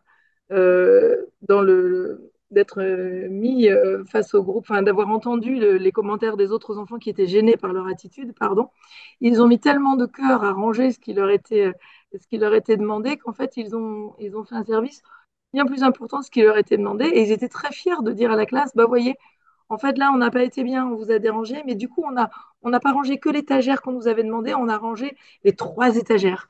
Et finalement, bah, on est repassé on est de la frustration et d'avoir finalement raté quelque chose, d'avoir eu un comportement inadapté. Ils sont repassés vers une image redorée dans dans cette pratique du service qui a compensé un petit peu leur action. On t'entend pas. Ton micro était coupé. Merci pour ces deux témoignages très enrichissants. N'hésitez pas hein, dans le chat à rebondir si jamais vous aussi vous avez vécu ou expérimenté des choses similaires ou différentes. Hein. On peut les prendre d'ici quelques minutes. On a encore une dizaine de minutes ensemble. Euh, Là, on a évoqué tout ça. Peut-être le dernier point, c'est quand le cas d'une situation qui se répète. Nadège, pour le coup, c'est quoi les outils, toi, que tu as pu mettre en place dans ce cas de figure-là? Alors, pour les outils qui se répètent, pour les enfants qui en fait enfin, qui peuvent avoir des problèmes de comportement récurrents et bah, c'est mettre en place en fait qui ont des besoins éducatifs particuliers, c'est vraiment de mettre en place des aménagements qui leur sont propres, mais aussi de travailler en équipe parce que un enfant qui va pas bien, c'est ce que je voulais dire tout à l'heure quand j'ai perdu mon fil, c'est l'enfant d'une école en fait, c'est pas l'enfant d'un enseignant. Et souvent, comme disait Flavie, voilà, on peut se trouver, se dévaloriser à ne pas réussir quelque chose, mais un enfant qui ne va pas bien, c'est l'enfant d'une école. Et donc, on crée par rapport à ces enfants qui ont des difficultés, des protocoles qui peuvent être mis en place, mais avec toute l'école. On travaille en équipe éducative, on peut travailler avec le RASED aussi, on travaille avec les parents, on peut travailler avec l'inspection, on peut travailler, voilà, de manière globale, en tout cas pour mettre en place un protocole qui soit clair pour l'enfant et à co-créer avec l'enfant. C'est-à-dire que euh, quand l'enfant commence à être débordé, il peut avoir un espace SAS quelque part, définir euh, alors là, par exemple, c'est un exemple de protocole et ça commence par je fais de mon mieux pour respecter les règles de l'école. Donc là, on avait mis des choses, mais on peut en mettre d'autres. Donc cet enfant, en tout cas, il avait du mal à respecter les autres dans leurs différences. Il parlait à voix haute tout le temps, etc. Et c'est en tout cas, d'en faire de son mieux dans cette phase-là, c'est de tourner au positif. C'est-à-dire, bah, en tout cas, bah, c'est de lever la main. C'est pas on va pas ne pas couper la parole. On va tourner vraiment des choses avec des phrases affirmatives. Et ensuite, donc, si on peut mettre la diapo suivante. En fait, il y a une phase où l'enfant, il peut sentir par lui-même, on va lui apprendre, on va travailler avec lui à repérer les moments où il commence à pas être bien. Et s'il n'arrive pas dans la classe à aller dans cet espace dont on parlait tout à l'heure de bien-être, de sas, ça ne suffit pas. On peut imaginer aussi avec des collègues avoir un espace pour accueillir l'enfant qui soit pas avec son groupe de pairs, pour lui permettre de redescendre. Et il a le droit, si vraiment c'est trop compliqué, de partir dans un temps de 30 minutes maximum dans une autre classe. Donc ça, c'est une phase 2. Voilà. Certains enfants s'en emparent, d'autres s'en emparent pas du tout. Et après, dans la phase 3, dans le protocole, il y a vraiment, bah, c'est nous, adultes, qui posons le cadre dont j'en parle tout à l'heure, parce que l'enfant a été trop loin, voilà, il a agressé un autre enfant dans la classe, il a lancé quelque chose, et que dans ce qui lui était demandé en amont, dans ce qu'il devait respecter, ça ne l'a pas été. Donc là, on peut en tout cas le mettre en réflexion. Donc c'est pas une punition, c'est vraiment de le tourner sous cette forme-là, en tout cas de réflexion dans une autre classe pour lui laisser le temps de se calmer, de réfléchir à ce qu'il a fait et de permettre aussi à la classe de retrouver le calme. Donc, donc de voir avec les collègues pour voir qui peut accueillir cet enfant et de vraiment le tourner. Je dis bien, c'est pas, il y en a marre, t'as encore fait une bêtise, tu t'en vas. Bon, si on déborde, on peut en reparler avec lui, comme je disais tout à l'heure, mais dans l'idée, c'est tu connais la règle. Donc là, tu as débordé. On peut aller le voir en amont en lui disant, quand dans la classe, on voit qu'il va déborder, écoute, tu as le choix là maintenant pour aller te calmer seul dans une autre classe. Voilà. Ou alors, tu continues et là, c'est moi qui vais décider et ça va être plus long et c'est moi qui déciderai. Voilà. Donc, ça a à voir avec l'enfant, comment il est. Enfin, ça à définir ensemble et en équipe parce que c'est vous qui connaissez le mieux vos élèves. Et en phase 4, donc c'est la suivante. Quand vraiment il y a eu un débordement, c'est la phase de réparation. Elle est notée dans le protocole. C'est un moment où on va avoir une réflexion et on va passer, et l'enfant sait qu'il passe par cette phase-là. Et j'avais mis, mais ça c'était propre à ce que j'avais fait, mais c'est pas obligatoire, les questions diverses, c'est-à-dire avec l'enfant. Si là l'enfant, si il sait pas quoi faire, et ben il peut demander conseil auprès de la maîtresse, du directeur, des parents. Il y a des choses qui nous paraissent très simples pour nous et qui pour les enfants ne le sont pas. C'est d'être vraiment le plus explicite possible. Et puis de bien définir l'équipe qui l'accompagne, la maîtresse, le directeur, les autres enseignants de l'école, peut-être une psychologue, la régulatrice, etc. Donc d'avoir ce protocole permet de protéger tout le monde et de se sentir moins seul dans la classe. Et, et en parallèle, en fait, on peut lui donner il faut retravailler l'estime de lui-même, c'est-à-dire qu'il y a le cahier du positif avec un objectif. Parce que l'enfant qui va pas bien, il a besoin aussi de changer le regard sur lui. Donc ça, ce cahier, il lui permet, déjà de fixer un objectif. Donc là, j'avais mis mes objectifs, mais souvent, c'est mon objectif et il faudrait que je le change parce qu'il en faut un clair. Et c'est je fais de mon mieux pour quelque chose. Et de faire avec lui le bilan pour dire, as-tu progressé? As-tu des progrès encore à faire? As-tu réussi? Enfin, vraiment, dans le bilan, on est dans cette notion, en tout cas, de l'accompagner à réussir son objectif. Parce que, voilà, il faut prendre un objectif réalisable pour lui. Et quand on fait le bilan avec lui, c'est vraiment avec lui qu'on va décider, est-ce que tu changes d'objectif pour la semaine prochaine ou est-ce que tu gardes celui-ci parce qu'il n'est pas atteint? Et ça permet vraiment d'être vraiment partenaire. Et ce cahier du positif, après, donc si on regarde les autres pages, c'est vraiment quelque part d'identifier que cet enfant identifie les moments de quoi il a été fier cette semaine, quel a été son plus grand rire, qu'as-tu appris. Enfin ça, j'avais mis ça, mais je m'étais inspirée de quelque chose que j'avais vu sur Internet. Donc, je sais plus, j'avais changé des choses, mais vous pouvez mettre vraiment ce que vous voulez. Mais l'idée, c'est d'accompagner l'enfant à changer le regard qu'il porte sur lui et à ne pas créer des croyances sur lui-même qui vont faire que ça va être une vérité pour lui. Je suis violent, je reste violent, je ne suis que violent. Non, un enfant n'est pas que violent, il est autre chose aussi. Et puis, le merci, c'était vraiment pour l'ouvrir aux autres. De repérer aussi, parce qu'un enfant qui va pas bien, il va avoir tendance à voir tout ce qui va pas chez les autres.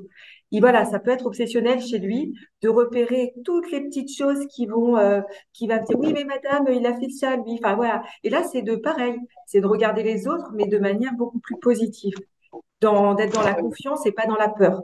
Parce que voilà, il y a toujours ces deux notions. Est-ce que je fais les choses par confiance ou par peur? Et un enfant, comme le disait Flavie, qui perturbe, c'est un enfant qui est dans la peur. Et le fait d'être dans l'action, ça le rassure parce qu'il n'est pas en train d'attendre ou d'avoir peur. Il fait quelque chose.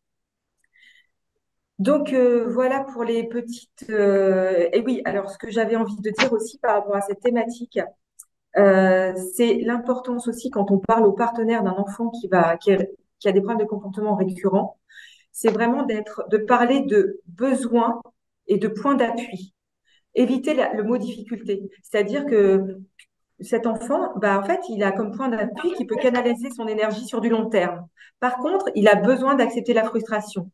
Et quand on va parler comme ça d'un enfant, tout de suite, pour nous, c'est plus léger, mais pour le parent, par exemple, à qui on va faire un bilan, ou même à d'autres collègues, on part dans une dynamique plus positive que, non, il n'arrive pas à faire ci, il sait pas faire ça, etc. Et l'autre chose, c'est que vous avez aussi des instances qui existent, qui s'appellent des équipes techniques de régulation. Alors, je ne sais pas si c'est partout, mais je pense que c'est des moments où des enfants qui posent vraiment difficulté, on peut en parler, on peut proposer à son inspection d'exposer en fait la situation lors d'une réunion où on va retrouver différents partenaires. Donc voilà, je le glisse ici parce que peu de gens le savent, mais ça existe. Et moi, j'ai juste envie de rebondir sur sur le protocole de Nadège, où effectivement, il y a des choses auxquelles on croit beaucoup. Nous, pour les situations vraiment extrêmement difficiles, on lisait un enfant qui donne des coups de pied à son enseignante, qui est dans l'insulte. Ce sont les emplois du temps partagés, mais qui Ouais, sont mis en place pour une période donnée en amont. C'est-à-dire qu'on n'attend pas qu'il y ait une situation ouais, compliquée ou une situation de crise. On va organiser un emploi du temps pour que, euh, à certaines périodes, sur une heure, sur une demi-journée, l'enfant puisse vivre autre chose dans une autre classe et si possible avec une mission valorisante. L'année dernière, on avait un petit garçon qui était enfin, un grand CM2 qui était dans une situation extrêmement compliquée et les temps d'échange de services sur l'anglais, c'était clairement un cauchemar. L'enseignante était en souffrance complète, l'enfant lui-même n'apprenait rien, mais il empêchait tout le groupe de travailler. Par contre, c'est un enfant qui était passionné par les sciences, donc on a fait un virage en se disant de toute façon, dans la situation telle qu'elle est, tout le monde y perd. L'enfant en premier, l'enseignant et le groupe. Donc, on a proposé à cet enfant-là, sur ces temps-là, d'aller être, d'aller coacher, entre guillemets, des élèves de CP sur des ateliers de sciences. Et tant pis, on a fait le deuil de l'anglais, même si c'est pas, c'est pas l'idéal. Mais vu la situation, on a estimé que pour le groupe et pour l'enfant, c'était plus constructif comme ça. Et on lui a proposé de faire de l'anglais d'une autre manière, avec une tablette, un casque, une fois de temps en temps. Et il est venu donc aider les CP à faire des manipulations, à travailler sur toute la partie science. Il s'est même pris au jeu et a pu, à certains moments, aider à de la prise de notes, enfin, à de l'écriture, à de la copie, un petit garçon qui était porteur de handicap. Et en fait, ça lui a permis de se valoriser, ça a complètement décompressé pendant cette période-là le cours d'anglais qui n'était clairement plus vivable, ni pour l'enseignante, ni pour les autres.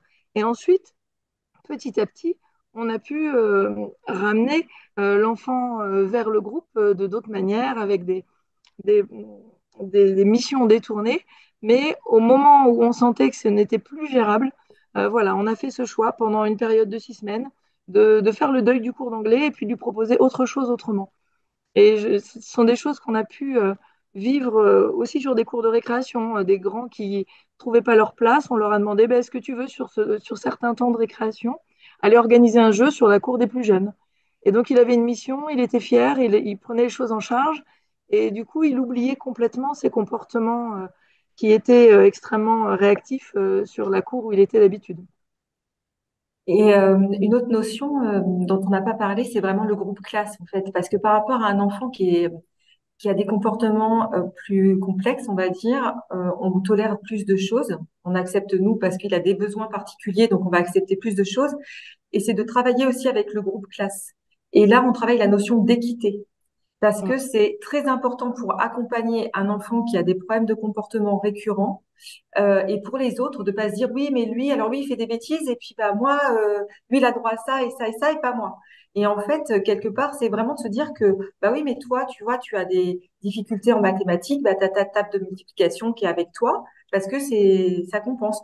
Bah lui voilà il a besoin d'avoir un espace où il peut aller enfin et vraiment de travailler. Et pour ça, il y a une petite affiche, j'ai oublié de la mettre, où on voit, qui est super bien faite sur Internet, où on voit un papa et ses deux enfants qui sont en train de regarder un match de foot et ils ont tous la même caisse. Donc, en fait, le petit, il a une caisse, le moyen a la caisse et le papa a une caisse. Donc, le papa, il voit très, très bien. Le deuxième, il voit bien et le petit, il voit rien du tout. Et puis, ça, c'est l'égalité. Chacun a une caisse. Par contre, l'équité, c'est le petit a deux caisses, le moyen a une caisse et papa n'a pas de caisse. Et là, bah oui, bah, le petit peut voir, tout le monde peut voir. Et vraiment de travailler avec les enfants sur la notion de différence et de se dire qu'on est tous différents et qu'on a tous des besoins différents. Et donc, on va pas voir les mêmes choses, apprendre. Ah bah si, elle est là, génial. Je vais de la chercher, du coup. Et donc, de travailler avec le groupe classe, en fait, cette notion. Et comme ça aussi, un enfant qui est en difficulté, qui est pas bien, et bah, il est moins stigmatisé parce que, OK, bah, lui, il sait qu'il a du travail, en fait, des besoins dans ce domaine-là, qui est celui des émotions, etc. Mais par contre, bah, lui, il a pas de besoin, par exemple, en français ou en maths. Voilà. Donc, c'était une petite parenthèse que je voulais ajouter. Bon, bah, merci, super. Merci beaucoup à toutes les deux parce que c'est vraiment deux expériences de terrain qu'on a grâce à vous et j'espère que du côté des autres enseignants, vous allez repartir avec plein d'idées et très concret. C'est mon sentiment là dans cette heure qui s'est écoulée. On est ensemble encore pour quelques minutes. S'il y en a qui veulent partager des témoignages ou si vous avez des questions pour Nadège et Flavie, c'est encore le moment. Amandine nous dit que elle, avec ses Oui, c'est CE2, chouette. elle parle de pansement. Si on tombe sur le genou, on met un pansement au genou. Mais si un autre tombe sur la main, ça ne sert à rien de mettre un pansement au genou. Mm. C'est ce que vous disiez à Oui, c'est l'instant. une belle image pour les plus jeunes, c'est chouette. Je vais la reprendre. Merci C'est Amandine. l'esprit. Voilà. S'il y en a d'autres qui ont comme ça d'autres outils, d'autres idées, même si elles sont venues là pendant la masterclass aussi, hein, ça a pu éveiller, inspirer, éveiller des idées. On les prend avec plaisir. En tout cas, je vous remercie d'avoir été aussi nombreux et merci à Nadège et Flavie pour tous ces conseils. Vous retrouverez pour les enseignants de One, vous retrouvez dans la bibliothèque le replay et ainsi que le cahier que j'ai projeté avec les différents outils pendant cette masterclass si vous souhaitez les retrouver et les reconsulter à tête reposée. Voilà. Bon, écoutez, s'il n'y a pas d'autres questions. Ah, si, ça y est, Céline, que pensez-vous des contrats de comportement? Est-ce que ça ressemble à Et des ben, protocoles ou pas, Nadège? alors, tout dépend ce qu'on met dans le contrat de comportement, en fait. Moi, j'aimerais avoir plus de renseignements, en fait. Si Céline pouvait prendre la parole Ouais, Céline, pour est-ce que nous vous parler, pouvez parce que rallumer là, votre comme ça, c'est Oui, oui, tout à fait. Bonsoir, merci beaucoup. ça. Alors moi, j'ai mis en place un contrat de comportement. J'ai deux élèves avec vraiment des grosses difficultés de comportement. C'est au quotidien, avec des crises de colère, avec des objets qui volent, des insultes, etc. Donc tout le monde me dit contrat de comportement, contrat de comportement. Donc bah, j'y ai réfléchi, hein.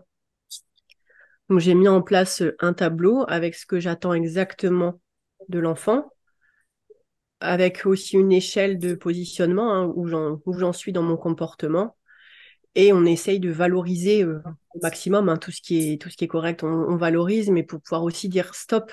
J'ai remarqué quand même avec l'un de mes élèves que l'ignorer permettait de faire redescendre plus facilement que si je suis sur son dos en disant non, tu arrêtes, etc. Alors là, c'est fini, hein, ça part vraiment en grosse crise de violence.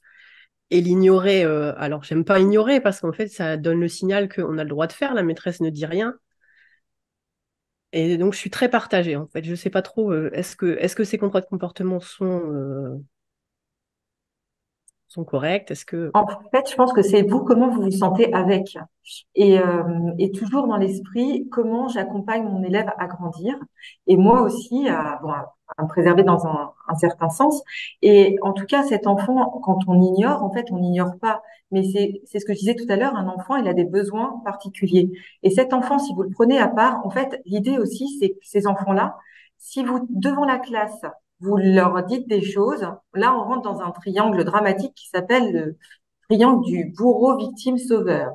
Et donc, vous allez être le bourreau, il va être la victime, vous allez être la victime, ils vont être les bourreaux, et puis on va avoir un autre qui va arriver, qui va vouloir être le sauveur, qui va devenir le bourreau. On s'en sort plus. Donc, moi, ce que je faisais avec des enfants qui étaient vraiment avec des troubles de comportement, c'est j'allais vers eux, je me mettais à leur table, c'est-à-dire qu'on l'a pas dit tout à l'heure, mon cas de crise, c'est vraiment, mais là, c'est pas une crise, mais c'est je m'accroupis à leur table, je leur parle à eux tout bas pour que les autres n'entendent pas. Et je dis, écoute, voilà, là, je sens que tu es en train de monter, mais vraiment très calme à l'intérieur de moi. Parce qu'en fait, l'idée, c'est que certains enfants, en fait, c'est des miroirs. Donc, vraiment, c'est vraiment de vous sentir légitime dans ce que vous demandez. Et que s'il n'accepte pas, bah, c'est ce que je disais tout à l'heure, c'est de voir un protocole pour que vous puissiez dire, écoute, là, je sens que c'est en train de monter. Donc, soit là, maintenant, tu arrives à trouver les ressources pour te calmer, je sais que tu peux le faire. Tu vas au fond de la classe, tu prends un livre, tu prends quelque chose et tu reviens quand tu es calme. Ou alors, moi, à un moment donné, je vais devoir t'envoyer dans une autre classe le temps que tu te calmes. Parce que là, je sens que ça monte. Mais pas devant tout le monde, en fait. Et puis, de lui dire aussi, et puis ça peut être en cercle aussi de parole, et de dire, bah voilà, bah avec certains enfants, je dis pas les choses parce que bah, eux, ça va les faire monter en pression. Et en fait, toujours expliciter, le fait de dire et de ne pas taire les choses permet de mieux se sentir et de pas être, comme vous disiez, bah, un peu, comme on dit un peu vulgairement, puis entre deux chaises, quoi. Comment je fais, quoi.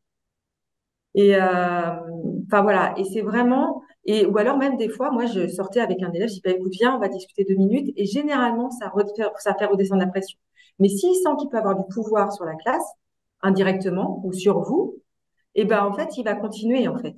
Et il faut qu'il sente que vous, c'est OK, c'est calme à l'intérieur de vous. Par contre, vous acceptez pas ce qui est pas acceptable.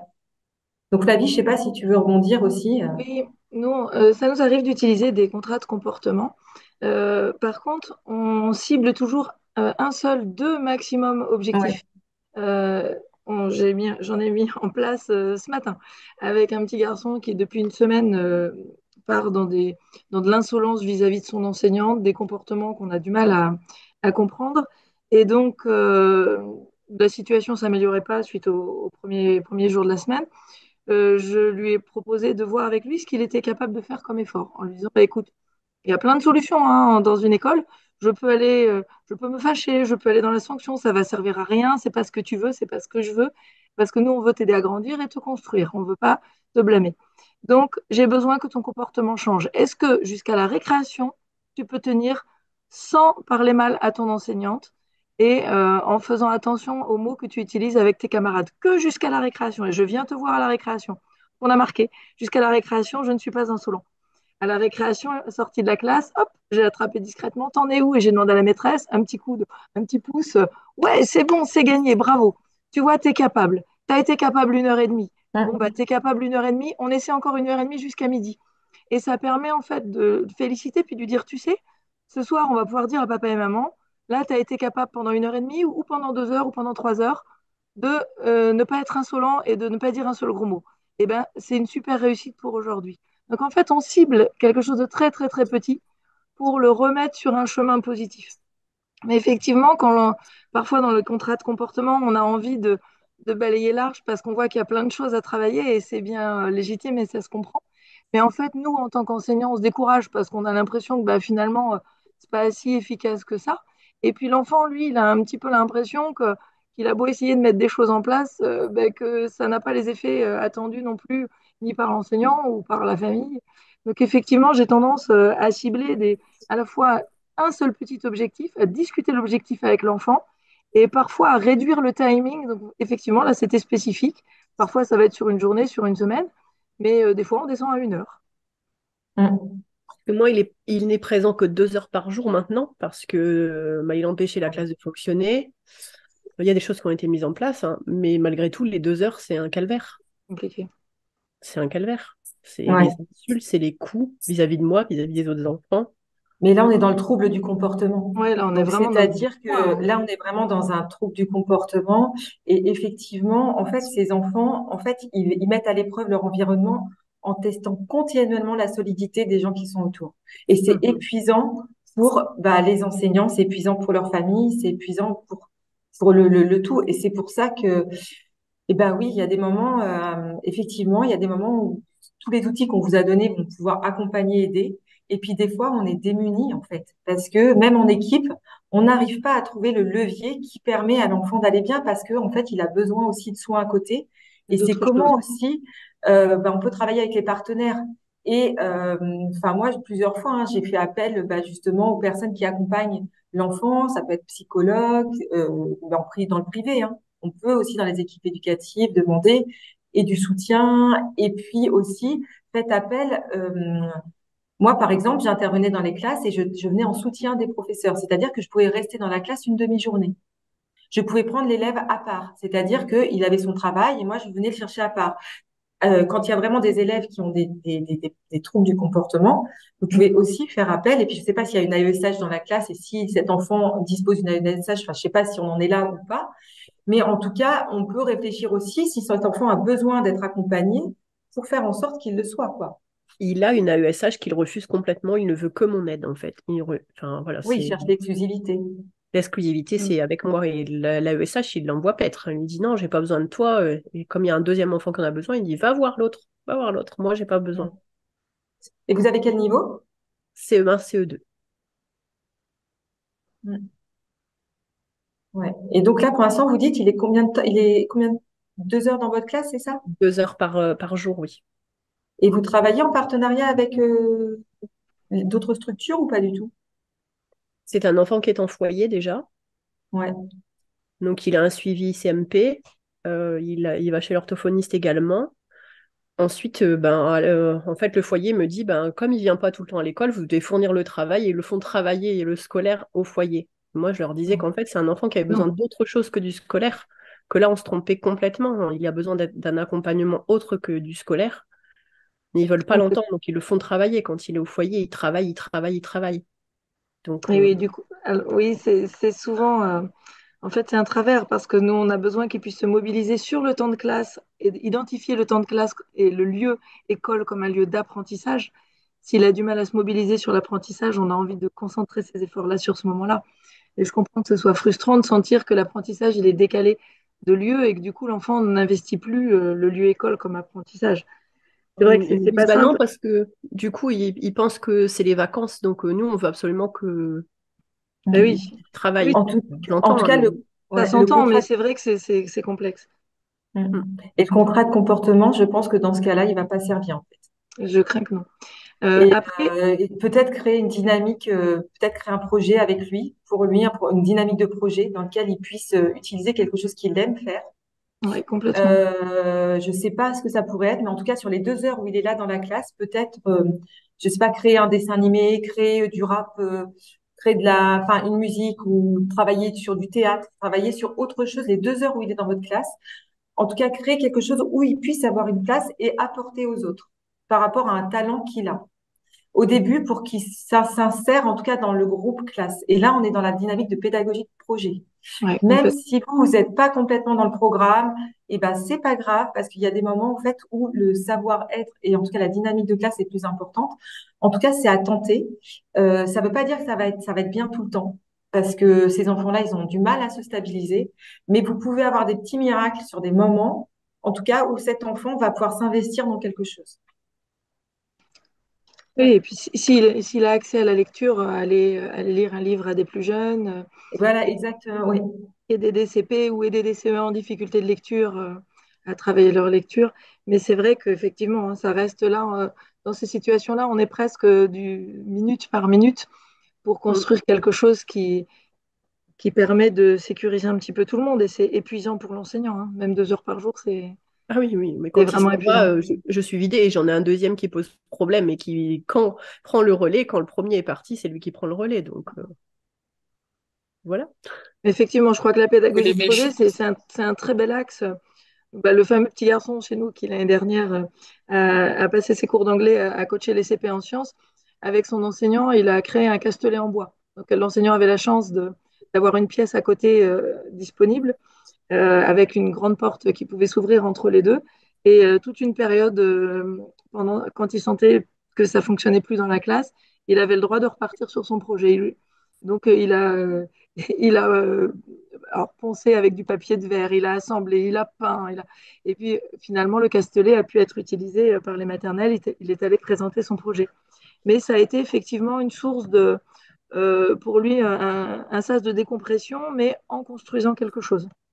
Mais on n'a pas toujours l'espace qui convient autour. Et puis, donc, il faut trouver effectivement un sujet qui puisse l'intéresser et un projet qui puisse s'insérer aux locaux et au contexte. Mais Yes. Bon, en tout pas cas, évident, merci beaucoup pour toutes ces questions. pas facile. Merci Céline, merci Flavie, merci Nadège. Il est 18h30 passé. On va devoir malheureusement se quitter, mais on sent que c'est un sujet sur lequel voilà, il y avait beaucoup de choses à partager. Merci à tous pour votre présence et je vous dis à très bientôt sur une prochaine master class One et Bayard. Et une bonne soirée à vous tous. Merci. Je finis le petit commentaire que j'étais en train d'écrire, mais je vais le dire quand même. Quand vous permettez à cet enfant-là d'être en classe même 2 heures, même si vous avez l'impression de ne pas lui apporter grand-chose, le fait de lui permettre d'être avec d'autres enfants à l'école et par votre personnalité, vous l'enrichissez de plein de choses. Vous lui faites déjà un cadeau génial. Ça vous Mm. vide de votre énergie, ça vous épuise, mais, euh, mais je crois qu'il ne faut pas négliger tout ce que vous lui offrez à ce moment-là que peut-être d'autres n'auraient pas pu lui offrir, même si c'est dur. Voilà, donc bravo, c'est chouette. C'est un bel engagement. C'est dur, on en bave, mais c'est un bel engagement.